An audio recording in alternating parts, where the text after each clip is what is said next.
Let's do it. Let's talk Rolex. Everyone who follows my page or listens to me talk knows that I love watches, right? And I like them because I'm into watches and the aesthetic of them, the history, and the ingenuity that goes into them. So I genuinely love them. Now, I've mentioned the wonderful experience I had at a different boutique in Melbourne, maybe a month and a half ago, where I rocked up to the store without an appointment and still got in and met a wonderful sales associate who then spent an hour talking to me about the history of Rolex and watches, walked me around the store, showed me different watches that she thought, based on the fact I was wearing a Panerai, that I would like, and actually said to me, I'm not even going to show you those ones over there because I know because you wear a Panerai, you're not going to like those watches. It was a great experience. Loved it. Loved dealing with that person. I live in Sydney. I thought I'd pop along to the Rolex Boutique in Sydney that sits under the umbrella of a company that also happens to own the Panerai store here in Sydney, where I have a really great relationship with a number of people who work there, of which introduced me to their colleagues at the Rolex store. So I went having that connection. So I went the other day. I'm going to tell you about my experience because I'm gobsmacked. It wasn't that the person who served me was outwardly rude. They were very pleasant. But this is how it went. I sat down and already it felt quite stuffy in there, just in general. You know, you walk into some luxury shops and they're kind of laid back and they're fun. Like Panerai's like that. Breitling is like that. People are genuinely excited that people are in their store looking at their product. I walked into Rolex and it was a bit stuffy. I sat down. I was greeted by the sales associate whom I was introduced to and met on the phone earlier. It's very polite, got me my water, and then we proceeded to talk about why I was there. I explained that I was new to the Rolex brand, that I really loved the Submariner, and that I'd use the nicknames to explain the other watches that I love, which was the GMT Master 2, and I love the Pepsi, and I love the Batman. So with that on the table, and I was wearing a Panerai, which he noticed and commented on, he then went, do you know the Yachtmaster? I'm going to show you this watch. He brings out this watch, which by all accounts was actually a very pretty watch. It was a Ever Rose with steel and a white face. I'll throw a picture up during this video so you can see it. And it's a beautiful watch. I put it on. It looks nice, but it wasn't the watch for me. Like, you know, when you put on a watch, whether you love that watch or not. I didn't love that watch. And I'm very blunt. So I was like, yeah, this is a nice watch. Not the watch for me. He was like, okay. So can you tell me specifically what it is about that watch that you do like and don't like? And I went, no, I can't articulate to you individually what it is I do or don't like about the watch. I just don't love this watch as a whole. Okay, then he went and got me, so we tried on a few and I'm going to go through them. So this is going to be a slightly long video. And then he went and got me another watch. He goes, okay, let's try this watch. We'd already been through the catalogue and he'd showed me all these watches, none of which were the ones I told him I actually liked at the start of our conversation, just to be clear. So he brings out for me a Datejust, a very beautiful watch, I'm going to say, at about, I'm going to get it wrong, but I think it was like 40 mil. It was small, low profile, and it's definitely not the watch for me. Does not that it doesn't suit me, I just don't like that kind of watch. Too small, too dainty, no. Computer says no. And I said, look, it's a lovely watch. It's not the watch for me. He's like, oh, okay. So then he comes back with another watch. This time it's the Sea Dweller, which is a cool watch. Don't get me wrong. And I popped it on. It looked cool, but again, it doesn't hit the mark for me. It sits, even by my standards, and I wear a big watch, but this one just kind of sits a bit funny in the way that it sits up because it's much bigger, because it's 1,000 feet, waterproof or whatever it is that you're never going to need. And I'm like, yeah, it's getting closer, but we're not there. Like, this is not the watch for me. And he's like very perplexed. He's like, oh, okay. Brings back another watch. And I'm going to say this, and I know everyone has different opinions about watches, but it was the Migas, and I've probably pronounced that incorrectly, so apologies, but it's the ugliest watch I've ever seen.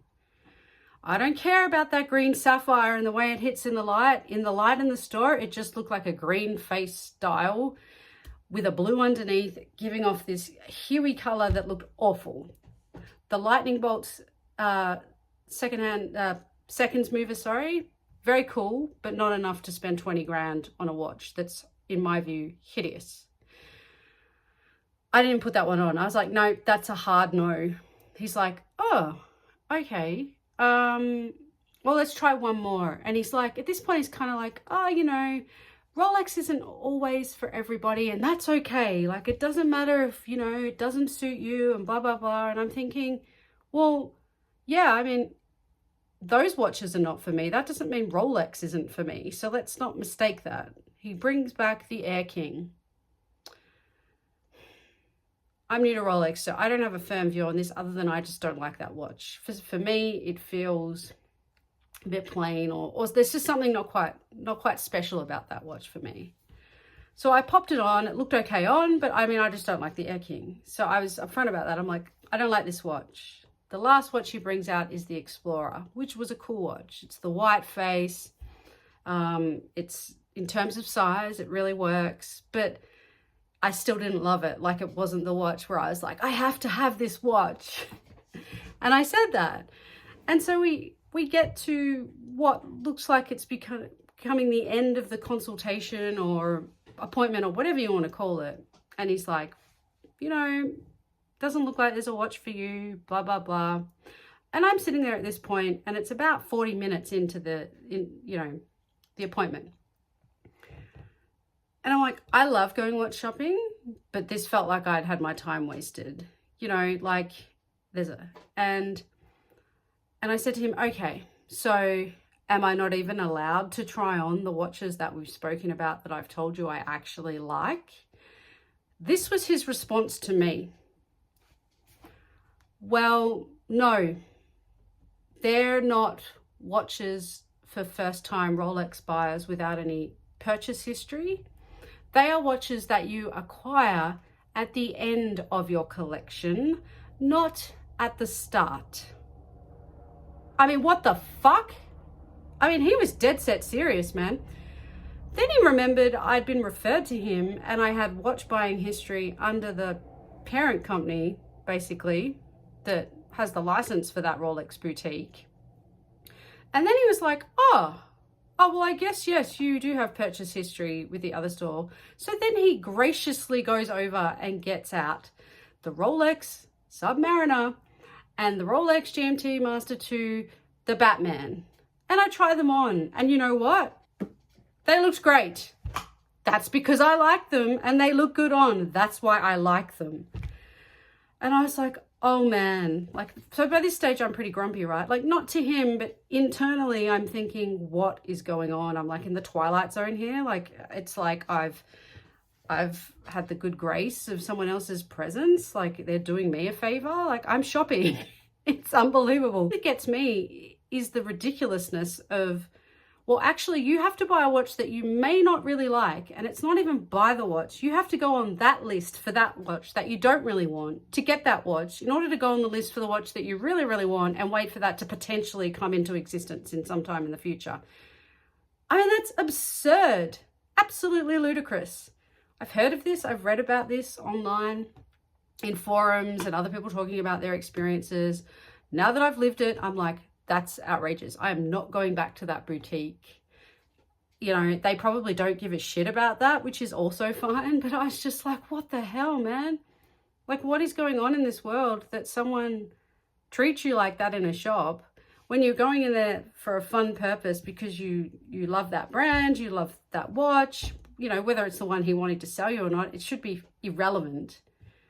Yeah, it really irked me, as you can tell, because I'm super fired up about it. But I wanted to just share that experience because I don't think anyone, regardless of your capacity to buy something, which is not in question here, but even if it was, it shouldn't matter. Like, people should be able to go into a shop and look at the stuff that they dream about having one day, you know, or they aspire to have one day, or maybe they just know that they can have it right now, but it doesn't really matter, right? Like, it's like when I go car shopping and no one says to me because I look 12, you know, it's insulting. And it's, you know, at my age now, it's just unbelievable. And, you know, to have an experience in a different boutique for the same brand, and they don't treat you like that. They just treat you like a person who appreciates watches in general. Like, you know, why can't you have that experience somewhere else? Or with another brand where I actually haven't bought a watch off them. I mean, my wife has, but they treat me like a rock star every time I go in, and, you know, they give me stuff and they give me their time because they know I love those watches. I'm just gobsmacked. Like, I'm not speechless, clearly, but I'm gobsmacked. You know, I'd be keen to hear other people's experiences. I'm sure this is not the first time it's happened, and it won't be the last, but I'm genuinely quite appalled. And you know what? It wasn't until I went and reflected on it that I realized how insulting that whole experience was. And, you know, I'm a little older and wiser now to know that that's bullshit, and I don't need to put up with that. So, end rant. Thank you for listening. Good luck out there on your watch buying expeditions. And remember, it's meant to be fun. You're not meant to be treated that way. It doesn't matter who they are as a brand. At the end of the day, we're a customer, and we're buying these things because we love them and we want to feel happy and good about it. So yeah, that's it. Thanks, guys.